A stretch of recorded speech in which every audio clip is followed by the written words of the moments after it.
Today, Dr. Anthony Fauci, the federal government's top infectious disease expert during the COVID-19 pandemic, testified before the Senate. His appearance by subpoena came from the Homeland Security and Government Affairs Committee, chaired by Republican Senator Rand Paul.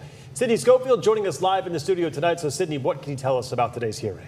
Well, Mark and Laura, we know that Senator Rand Paul has repeatedly accused Dr. Fauci of suppressing information about the origins of the coronavirus. Paul has pushed the theory COVID-19 came from a lab leak rather than emerging naturally from bats.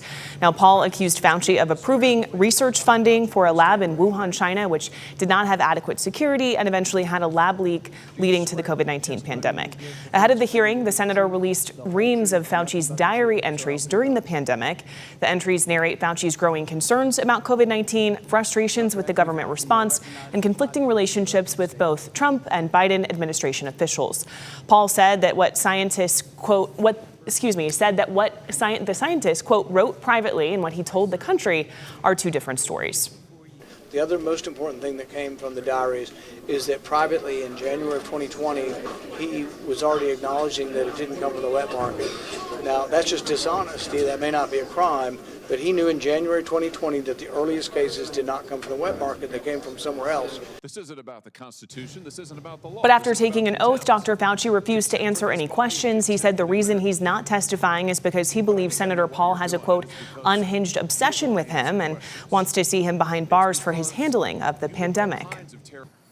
On the advice of counsel, I respectfully decline to answer based upon my rights under the Fifth Amendment to the Constitution. Let's just get one thing straight. You don't have any rights under the Fifth Amendment because you've been pardoned. As you very well know, as the Supreme Court has been clear for a century and more, Brown While still President Joe Biden issued a preemptive blanket pardon for Fauci over concerns he might be later prosecuted, Senator Paul warned it's against the law to obstruct a congressional investigation and even kicked one of Fauci's attorneys out of the hearing.